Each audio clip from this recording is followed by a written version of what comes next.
Good everyone, welcome to this video, and today we have the review on the Hangar Commander.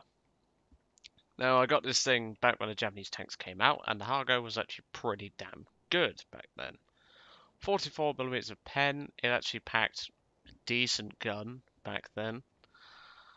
It was fast, it could get around the battlefield, fair enough, it couldn't take a hit, but with 15 degrees of gun depression, you didn't need to, you just camp a ridge, or just set yourself up in a nice position, such as one of Dave Schilling's spots, and just picked off the enemies one by one. However, nowadays, since these penetration changes have happened, the Hargo is a bit of a dog's dinner. If you don't know what I mean by that, in other words, it's a bit crap. And, well, the tank itself is still nice to drive, it's just the gun. That's my only quarrel. Now, normally I would do reviews on these tanks and planes after I've done the market distinction, but this has just been taking the piss, so I thought, well, this game that I'm going to show you gives a perfect light of not to be overconfident. I do well, but even so, you're going to see what I mean by that. And I did need a heart. Well, I think I need to replace my heart after this battle, is all I'll say. So let's go over the armor, and we'll go over the tank's gun and everything. So, armor, well, it's a Japanese low-tier tank. You're not going to get much. At 12mm thick on the hull at its thickest, the Hargo really isn't that tough in terms of armor plating. It's because it wasn't meant to. It was a very early light tank. But these could fit on small landing craft very nicely, and they could help the infantry with a 37mm. You have one machine gun facing the rear which doesn't work, and you have one machine gun in the hull that does. It rotates around nicely, and it's very handy for taking out small vehicles. However, the mainstay of the Hargo is its 37mm.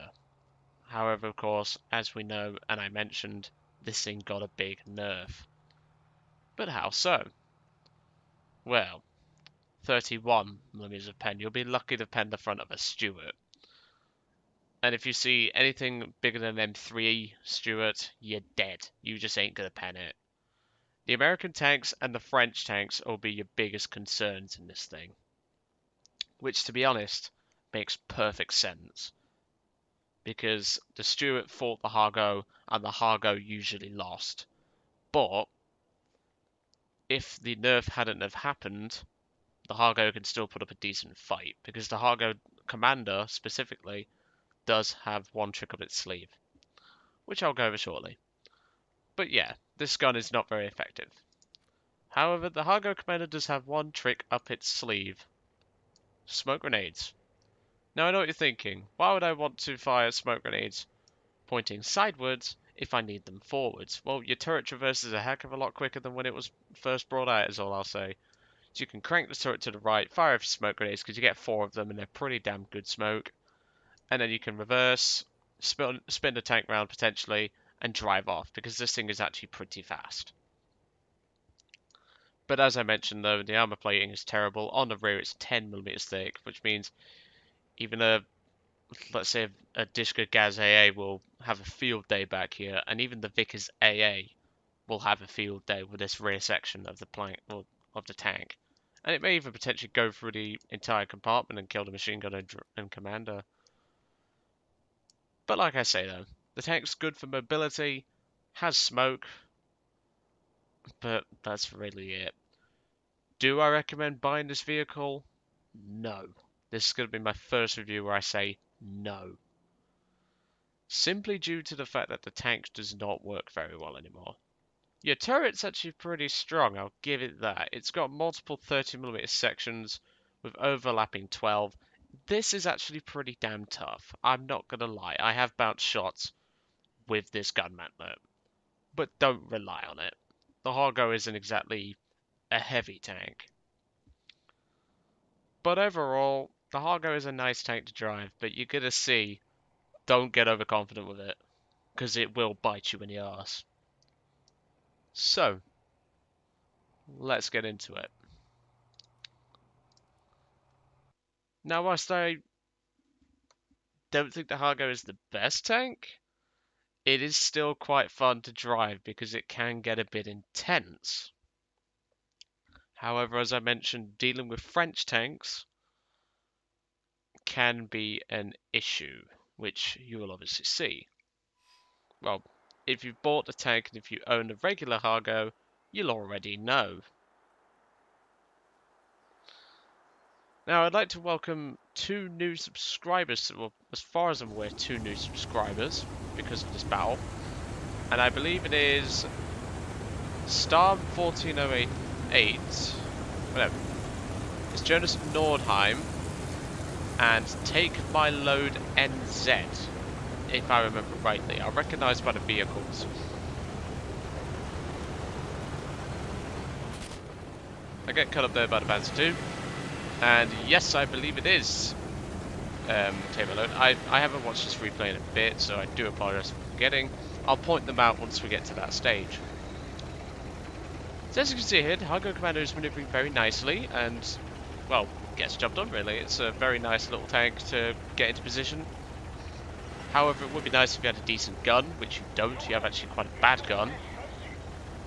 To put the penetration of this tank into perspective, the A13 Mark 1 nearly has 3 times the penetration, which is just embarrassing. So you have to play sneakily with a Hangar Commander and know when to take shots and don't take shots. So you've just got to rely on overall just providing yourself with a good spotting position and overall just a good tank in general, because, well, a good tank to shoot at, I should really say, because the Hangar Commander just cannot perform very well.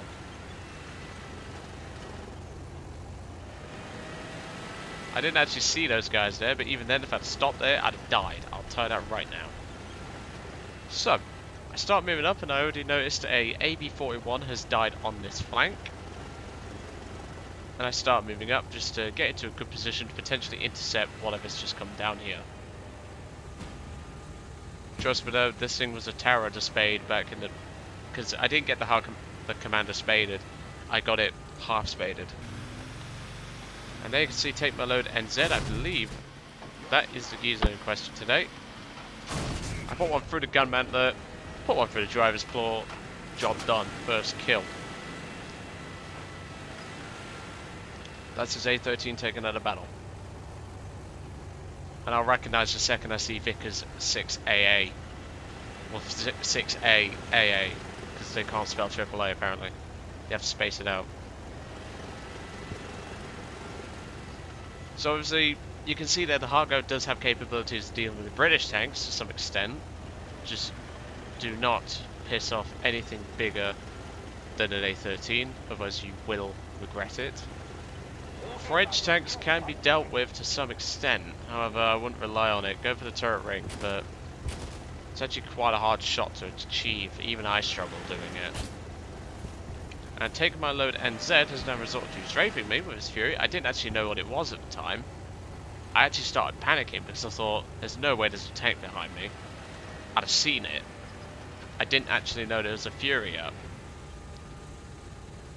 I took cover just to make sure nothing would intercept me, so to speak.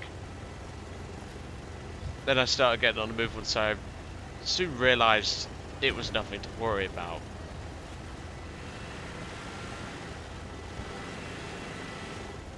But obviously we're now moving up onto the right hand flank, which, to be honest, isn't the best course of action for a Hargo.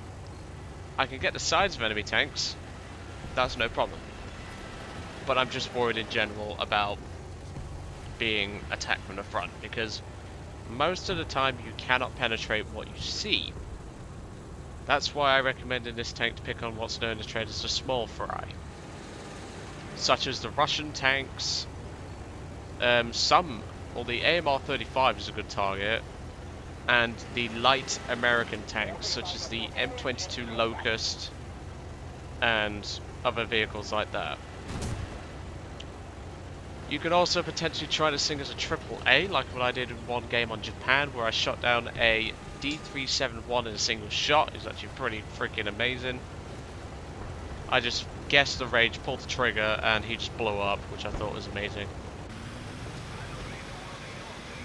Yeah, with a 120 horsepower engine, this thing is not going to be breaking any speed records.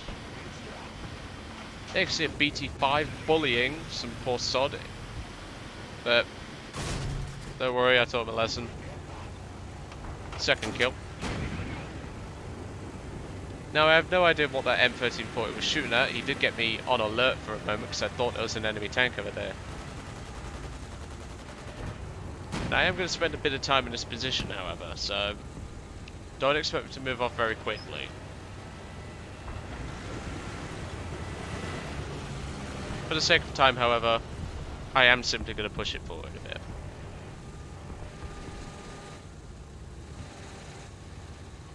I'm sat here just waiting for a target to come through. I spot this BT5. Right for the driver. Job done. Third kill. So already, this is what I would consider a good game for the Hangar. At this point, I spot P26 and I spot the Catalina, and I'm thinking, oh no. Am I going to get revenge bombed? Because Catalinas are pretty messy in tank forces. But a Catalina is the least of my concerns. Let's just say that. But as you can tell, you do not want to be confident in this thing. I dumped the smoke there just to move forward a bit. And here comes the moment where I'm going to shit myself. It's actually Storm 14808 if I'm looking at that correctly. I set fire to that BT5. For some reason he doesn't know how to hit FPE. And that is going to be my fourth kill. I'd actually struggle to take out this Stuart here because of the angle of that turret.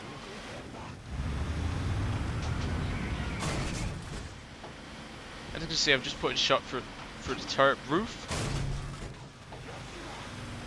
That should have killed the gunner, in my realistic opinion.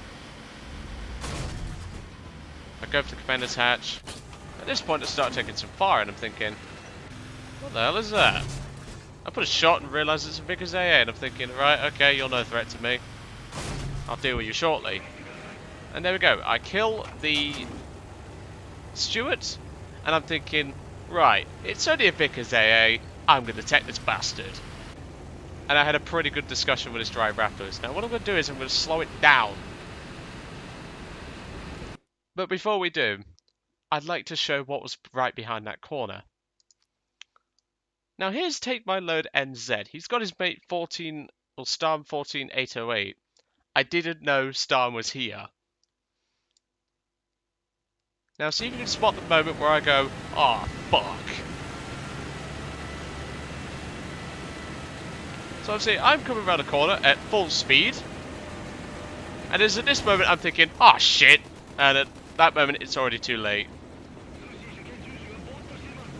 Let's just say, Storm, mate, you gave me a heart attack. But your shot was actually pretty damn lucky. I don't know if the replay will show it, but I can actually point out where your shot hit.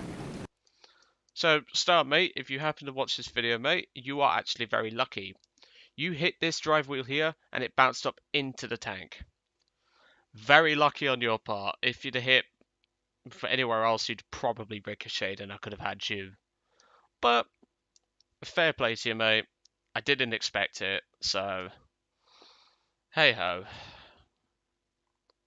And obviously, I got the ace on the BT5, which burnt to death earlier on as I set him on fire. But hey, GG to you both.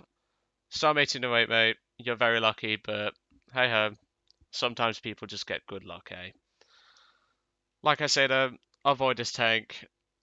Get a replacement heart if this thing happens. I had to ask Dark Angel if he had a spare, but luckily he did. It was a bit of a bodge repair, if we shall say so myself.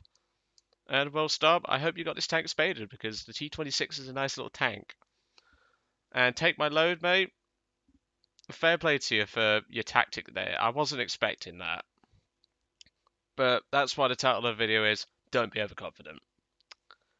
Anyway, I'll let you guys off. I hope you enjoyed today's video on the Hangar Commander. Don't buy it. Don't waste your eagles on it. Just, in fact, to put it in perspective, what I'd rather recommend you buy your eagles with, get Fleagle's 109A. That's better than this thing. But I did kind of break my rule by not finishing the talisman, but because it's been taking so long, and this was a great battle to show not only the Hargo's strengths and weaknesses, but also not to be overconfident.